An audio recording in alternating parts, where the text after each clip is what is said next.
ஓம் சாந்தி.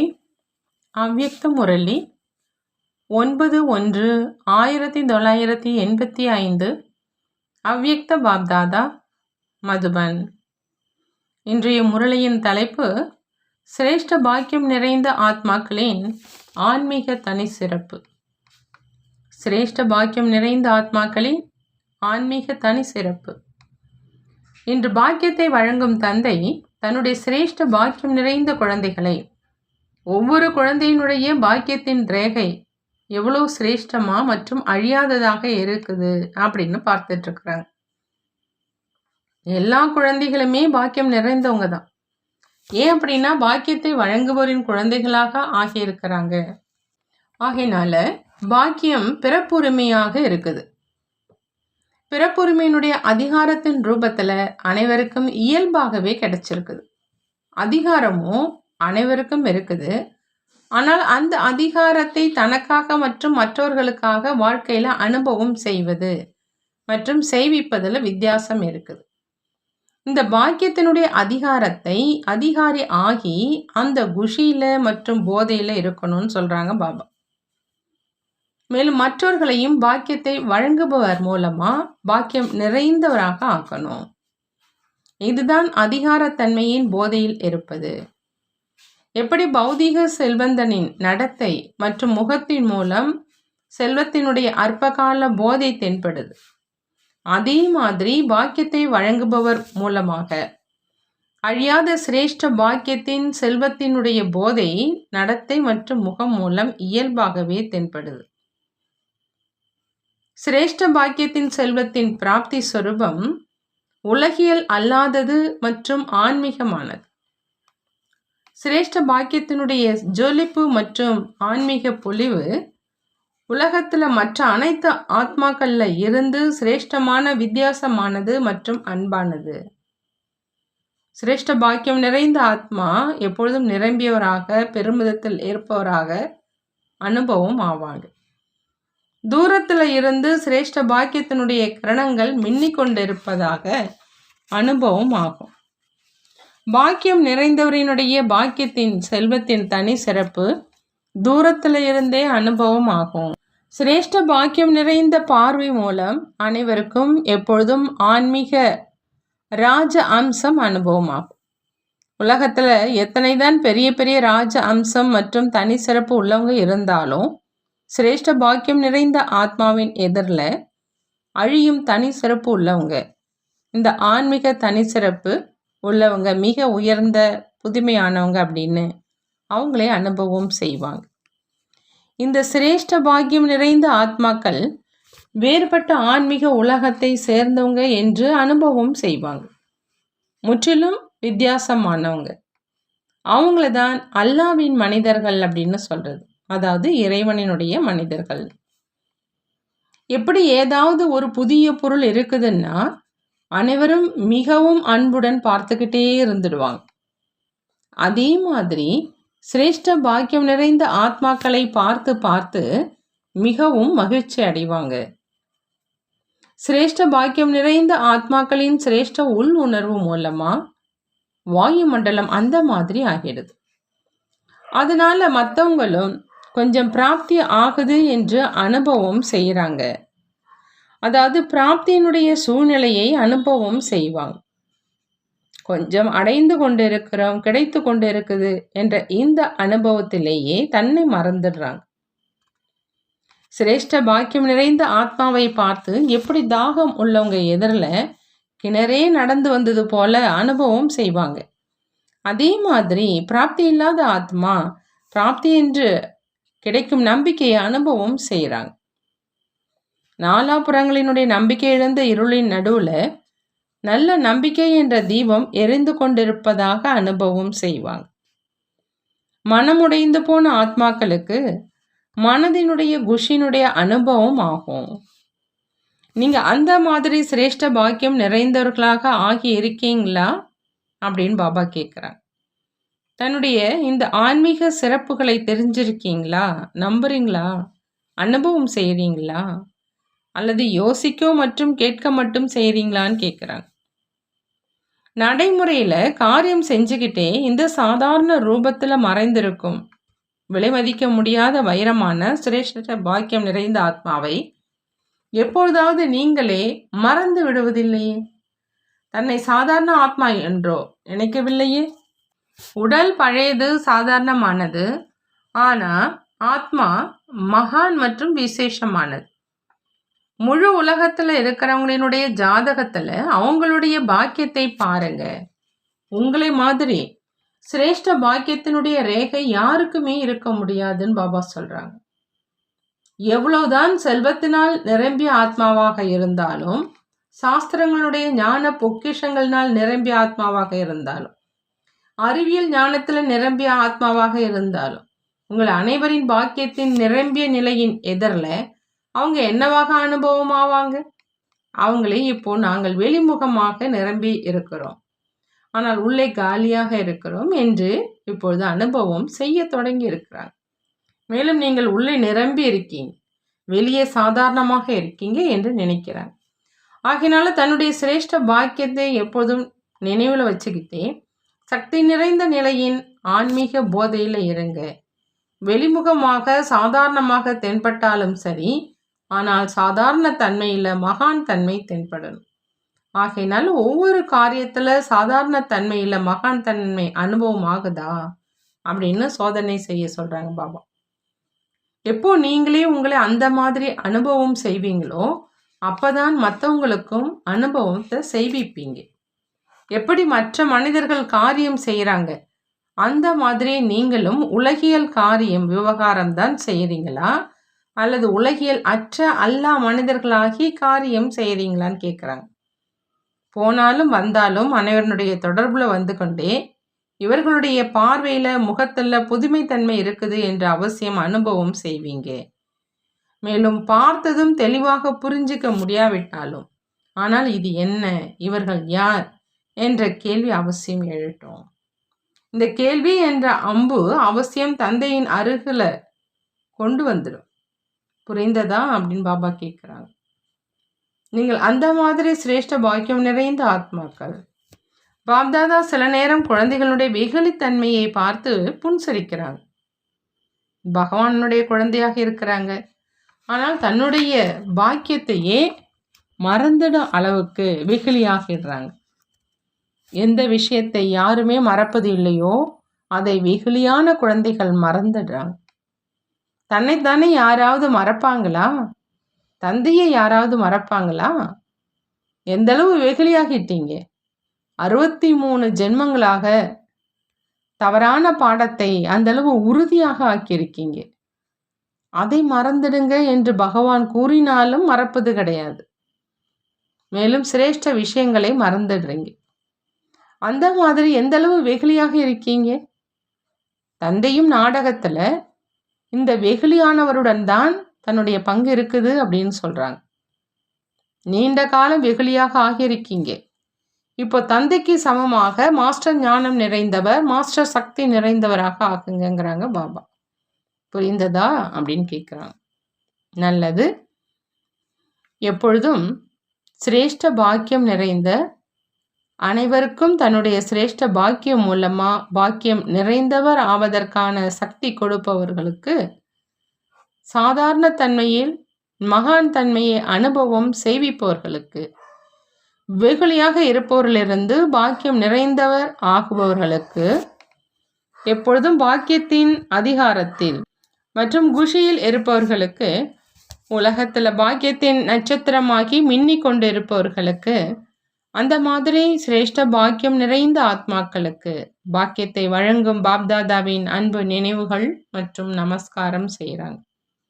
நாமும் நம்மளுடைய பாப்தாதாவுக்கு அன்பு நினைவுகள் மற்றும் நமஸ்காரம் செய்வோம். மதுபனிவாசி சகோதர சகோதரிகளோடு அவ்யக்த பாப்தாதா சந்திப்பு செய்கிறாங்க. மதுபனிவாசி அப்படின்னா பாபா சொல்கிறாங்க, எப்பொழுதும் தன்னுடைய மதுரத்தன்மை மூலமாக அனைவரையும் மதுரமாக ஆக்குகிறவங்க. அதாவது தன்னுடைய இனிமைத்தன்மை மூலமாக அனைவரையும் இனிமையாக ஆக்கக்கூடியவங்க.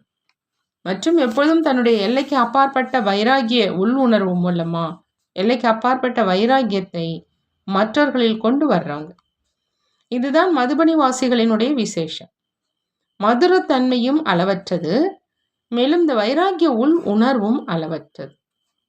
அந்த மாதிரி சமநிலை வைக்கிறவங்க எப்பொழுதுமே சகஜமா மற்றும் இயல்பாக முன்னேறி கொண்டிருப்பதை அனுபவம் செய்வாங்க. மதுபனின் இந்த 2 விசேஷங்களினுடைய பிரபாவம் உலகத்தின் மேல் ஏற்படுது. அஞ்ஞானி ஆத்மாக்களாக இருந்தாலும் கூட Madhuban light house might house. அப்படி லைட் ஹவுஸினுடைய வெளிச்சம் ஒருவர் விரும்பினாலும் விரும்பாவிட்டாலும் அனைவர் மீதும் விழும். எந்த அளவு இந்த இடத்தினுடைய வைப்ரேஷன் இருக்குமோ அந்த அளவு இது ஒரு வித்தியாசமானது அப்படின்னு புரிஞ்சுப்பாங்க. பிரச்சனையின் காரணமாக இருந்தாலும், சூழ்நிலையின் காரணமாக இருந்தாலும், பிராப்தியின்மையின் காரணமாக இருந்தாலும், அற்ப காலத்தின் வைராகிய உள் உணர்வின் பிரபாவம் கூட அவசியம் ஏற்படும். எப்போ நீங்க இங்க சக்திசாலியாகிறீங்க அப்படின்னா அங்கேயும் சக்திசாலியான ஏதாவது விசேஷமான விசேஷம் நடக்கும். இங்கே உள்ள அலை பிராமணர்களையும் சேர்த்து உலகத்தினரின் மேல் விழுது. ஒருவேளை விசேஷமாக பொறுப்பாளர் ஆகியிருக்கிறவங்க கொஞ்சம் ஊக்கத்துல வர்றாங்க, பிறகு சாதாரணமாக ஆயிடுறாங்க அப்படின்னா அங்கேயும் ஊக்கத்துல வந்து பிறகு சாதாரணமாக ஆயிடுவாங்க. அப்படி மதுபன் ஒரு விசேஷமான மேடை. எப்படி வெளி உலகத்துல உள்ள மேடையில ஒருத்தவங்க சொற்பொழிவு நிகழ்த்துறவங்க அல்லது நிகழ்ச்சி ஒருங்கிணைப்பாளர் இருக்கிறாங்க அப்படின்னா மேடையினுடைய கவனம் இருக்கும் இல்லையா? அல்லது இதுவோ சொற்பொழிவு நிகழ்த்துபவர்களுக்கு மட்டும் என்று புரிந்து கொள்வார்களா? யாரோ ஒருவர் சிறிய பாடல் பாடுபவராக இருந்தாலும், பூச்செண்டு கொடுப்பவராக இருந்தாலும், எந்த நேரம் அவர் மேடையில வருவாரோ அப்பொழுது அதே விசேஷத்தோடு கவனத்தோடு வருவார். அப்படி மதுபன்ல எந்த சேவையில இருந்தாலும் தன்னை சிறியவர் என்று புரிந்து கொண்டாலும் அல்லது பெரியவர் என்று புரிந்து கொண்டாலும், ஆனால் அவர் மதுபனினுடைய விசேஷ மேடையில் இருக்கிறார். மதுபன் என்றாலே மகான் மேடை.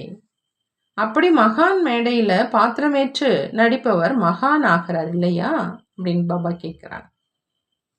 அனைவரும் உங்களை உயர்ந்த பார்வையோடு பார்க்கறாங்க இல்லையா? ஏன்னா மதுபனினுடைய மகிமை என்றால் மதுபனி வாசிகளினுடைய மகிமை.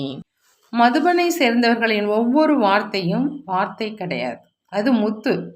எப்படி முத்துகளினுடைய மழை பொழிந்து கொண்டு இருக்குது, பேசி கொண்டு இருக்கல, ஆனால் முத்துகளின் மழை பொழிந்து கொண்டிருக்குது. இதைத்தான் மதுரத்தன்மை என்று கூறுவது. அந்த மாதிரியான வார்த்தைகளை பேசணும். கேட்பவரும் நானும் இந்த மாதிரியான வார்த்தைகளை பேசணும் அப்படின்னு யோசிக்கணும். கேட்டு அனைவரும் கற்றுக்கொள்ளணும், இவர்களை பின்பற்றணும் அப்படிங்கிற அந்த பிரேரணை கிடைக்கணும்.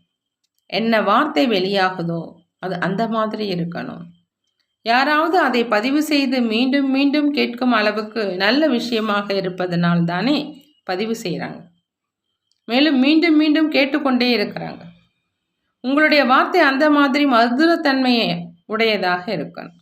அந்த மாதிரியான இனிமையான வார்த்தையின் எண்ண அலைகள்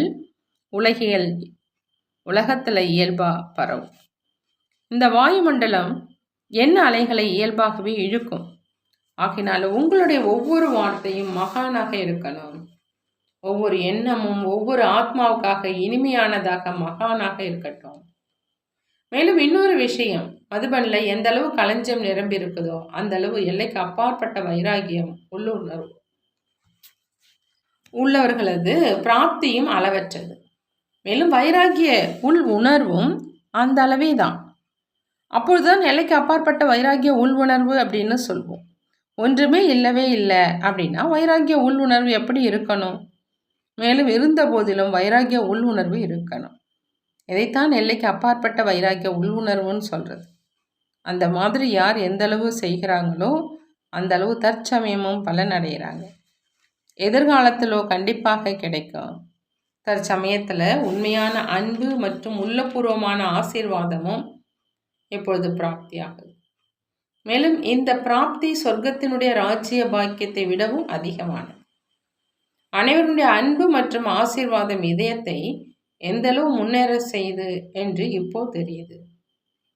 அந்த அனைவரின் உள்ளபூர்வமான ஆசீர்வாதத்தினுடைய குஷி மற்றும் சுகத்தினுடைய அனுபவம் ஒரு விசித்திரமானது. யாரோ சகஜமாக கைகளால் தூக்கி சென்று கொண்டிருக்கிறார் என்ற அனுபவம் செய்வீங்க. இந்த அனைவனுடைய அன்பு மேலும் அனைவனுடைய ஆசீர்வாதம் இந்த அளவு அனுபவம் செய்விப்பது அப்படின்னு பாபா சொல்கிறாங்க. நல்லது. இந்த புது வருடத்தில் அனைவரும் புதிய ஊக்கம் உற்சாகம் நிரம்பிய எண்ணத்தை வச்சிங்க தானே இல்லையா? அதில் திடத்தன்மை இருக்குது இல்லையா? ஒருவேளை ஏதாவது ஒரு எண்ணத்தை தினசரி நினைவு செஞ்சுக்கிட்டே இருந்தீங்க அப்படின்னா, எப்படி ஒரு பொருளை உறுதியாகி கொண்டே இருந்தீங்க அப்படின்னா உறுதியாகிடுது. ஆகினால என்ன எண்ணம் வச்சிங்களோ அதை விட்டு விடாதீங்க. தினசரி அந்த எண்ணத்தை மீண்டும் மீண்டும் நினைவு செஞ்சு உறுதியாக்குனீங்க அப்படின்னா பிறகு அதே திடத்தன்மை எப்பொழுதும் காரியத்தில் வந்துடும். எப்பொழுதாவது என்ன எண்ணம் வைத்தேன் என யோசிக்கிறீர்கள் அல்லது நடைமுறையில் எண்ணமே மறந்துடுச்சு அப்படின்னா என்ன செய்தாலும் அதில் பலகீனம் வருது. தினசரி நினைவு செய்யுங்க. தினசரி தந்தையின் எதிரில் மீண்டும் நினைவு செஞ்சீங்க அப்படின்னா உறுதியாகிட்டே இருக்கும். மேலும் வெற்றியும் சுலபமாக கிடைக்கும். அனைவரும் எந்த அன்புடன் மதுபனில் ஒவ்வொரு ஆத்மாவையும் பார்க்குறாங்க என்பதை தந்தை தெரிஞ்சிருக்கிறாங்க. மதுபனி வாசி ஆத்மாக்களுடைய விசேஷங்களுக்கு குறைந்த மகத்துவம் கிடையாது. ஒருவேளை ஏதோ ஒரு சிறிய விசேஷ காரியம் செய்கிறீங்க அப்படின்னா ஒரு ஸ்தானத்தில் அந்த காரியம் நடக்கும். மேலும் அனைவருக்கும் பிரேரணை கிடைக்குது. பிறகு இந்த அனைத்து விசேஷத்தின் லாபங்களின் பங்கு அந்த ஆத்மாவுக்கு கிடைச்சிடுது. அந்த மாதிரி மதுபனை சேர்ந்தவங்க எந்த ஒரு சிரேஷ்ட எண்ணம் வைக்கிறாங்க, திட்டம் போடுறாங்க, காரியம் செய்கிறாங்க அப்படின்னா அதை அனைவருக்கும் கற்றுக்கொள்ள வேண்டும் என்ற உற்சாகம் எழுது. அந்த மாதிரி அனைவருடைய உற்சாகத்தை அதிகப்படுத்தும் ஆத்மாவுக்கு எவ்வளவு லாபம் இருக்கும். உங்கள் அனைவருக்கும் இந்த அளவு மகத்துவம் இருக்குது. ஒரு மூலையில் செய்கிறீங்க, மேலும் அனைத்து இடங்களிலும் பரவுதுன்னு சொல்கிறாங்க பாபா. நல்லது. இந்த வருடத்திற்கான புதிய திட்டம், ஒரு வருடம் அந்த மாதிரி ஏதாவது குரூப்பை உருவாக்குங்கன்னு பாபா சொல்கிறாங்க. அந்த குரூப்பினுடைய விசேஷங்களை நடைமுறையில் பார்த்து மற்றவங்களுக்கும் பிரேரணை கிடைக்கட்டும். மேலும் வைப்ரேஷன் பரவட்டும். எப்படி அரசாங்கமும் நீங்கள் ஏதாவது ஸ்தானத்தை எடுத்து ஒரு கிராமத்தை தூக்கிட்டு அந்த மாதிரி உதாரணத்தை காண்பீங்க. அதன் மூலம் நீங்கள் நடைமுறையில் செய்து கொண்டு இருக்கீங்க என்று புரிந்து கொண்டார்கள் என்றால் அதனுடைய பிரபாவம் பரவும் அப்படின்னு சொல்லுது. அந்த மாதிரியே ஏதாவது ஒரு குரூப் உருவாகட்டும். அதன் மூலமாக மற்றவங்களுக்கும் பிரேரணை கிடைக்கட்டும். யாராவது குணம் என்றால் என்ன, சக்தி என்றால் என்ன, ஞானம் என்றால் என்ன, நினைவு என்றால் என்ன என்று பார்க்க விரும்புகிறாங்க அப்படின்னா அவங்களுக்கு நடைமுறையில் அதனுடைய சொரூபம் தென்படட்டும். அந்த மாதிரி ஒருவேளை சின்ன சின்ன குரூப் நடைமுறையில் எடுத்துக்காட்டாக ஆகிட்டாங்க அப்படின்னா அந்த சிரேஷ்ட வைப்ரேஷன் வாயுமண்டலத்தில் இயல்பாகவே பரவும். இன்றைய நாட்களில் அனைவரும் கேட்க விரும்புவது இல்லை, நடைமுறையில் பார்க்க விரும்புகிறாங்க. நடைமுறையினுடைய பிரபாவம் மிக விரைவாக சென்றடையும். ஆகையினால அந்த மாதிரி ஏதாவது தீவிர ஊக்கம் உற்சாகத்தினுடைய நடைமுறை ரூபம் இருக்கட்டும், குரூப் இருக்கட்டும். அதை அனைவரும் சுலபமாக பார்த்து பிரேரணை எடுத்துக்கொள்ளட்டும். மேலும் 4 பக்கங்களிலும் இந்த பிரேரணை சென்று அடையட்டும். அப்படி 1லிருந்து 2, 2லிருந்து 3 என்று பரவி கொண்டே இருக்கும். ஆகினால அந்த மாதிரி ஏதாவது விசேஷத்தை செய்து காண்பீங்க. எப்படி விசேஷமாக பொறுப்பாளராகி இருக்கும் ஆத்மாக்களை பற்றி இவர் நிரூபணம் என்று அனைவரும் நினைக்கிறாங்க. மேலும் பிரேரணை கிடைக்குது. அந்த மாதிரி இன்னும் நிரூபணத்தை உருவாக்குங்க. அவரை பார்த்து ஆமாம், நடைமுறையில் ஞானத்தினுடைய சொரூபம் அனுபவம் ஆகுது என்று அனைவரும் சொல்லணும். இந்த நல்ல சிரேஷ்ட காரியம் சிரேஷ்ட எண்ணத்தினுடைய உள் உணர்வு மூலம் வாயுமண்டலத்தை உருவாக்குங்க. அந்த மாதிரி ஏதாவது செய்து காண்பீங்க. இன்றைய நாட்களில் மனதினுடைய எண்ணத்தினுடைய பிரபாவம் எந்தளவு ஏற்படுதோ அந்தளவு வாய்மொழியினுடைய பிரபாவம் ஏற்படுறது கிடையாது. வாய்மொழியின் ஒரு வார்த்தை பேசுங்க, வைப்ரேஷனில் 100 வார்த்தைகளை பரப்புங்க. அப்போதான் பாதிப்பு ஏற்படும். வார்த்தைகளோ பொதுவானதாக ஆயிடுச்சு. ஆனால் வார்த்தைகளுடன் சக்திசாலியான வைப்ரேஷன் என்ன இருக்குதோ அது வேறு எங்கும் இருப்பது கிடையாது. அது இங்கு மட்டும்தான் இருக்குது அப்படின்னு பாபா சொல்கிறாங்க. இந்த விசேஷத்தை செய்து காண்பீங்க.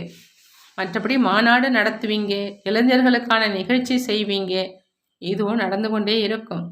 மேலும் நடக்கும். இதன் மூலம் ஊக்கம் உற்சாகம் அதிகரிக்குது. ஆனால் இப்போது ஆத்மீக சக்தியின் அவசியம் இருக்குது. இதுதான் உள் உணர்வு மூலம் வைப்ரேஷனை பரப்புவது.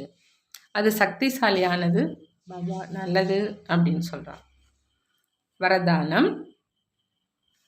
சகித்து கொள்ளும் சக்தியின் தாரணை மூலமா சத்தியத்தை கடைபிடிக்கக்கூடிய எப்பொழுதும் வெற்றி அடைபவர் ஆகுக.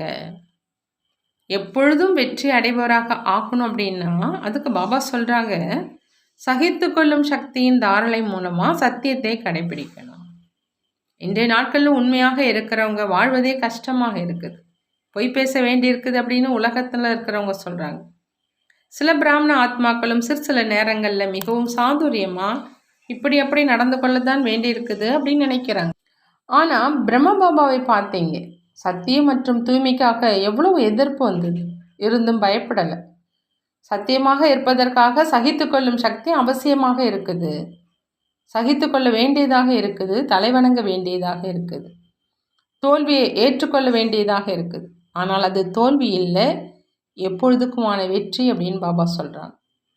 பாபா ஸ்லோகனில் சொல்கிறாங்க, மகிழ்ச்சியாக இருப்பது மேலும் மகிழ்ச்சி படுத்துவது இதுதான் ஆசீர்வாதங்கள் கொடுப்பது மற்றும் ஆசீர்வாதம் பெறுவது. மகிழ்ச்சியாக இருப்பது மேலும் மகிழ்ச்சி படுத்துவது இதுதான் ஆசீர்வாதங்கள் கொடுப்பது மற்றும் ஆசீர்வாதம் பெறுவது. நல்லது. ஓம் சாந்தி. நன்றி பாபா, நன்றி.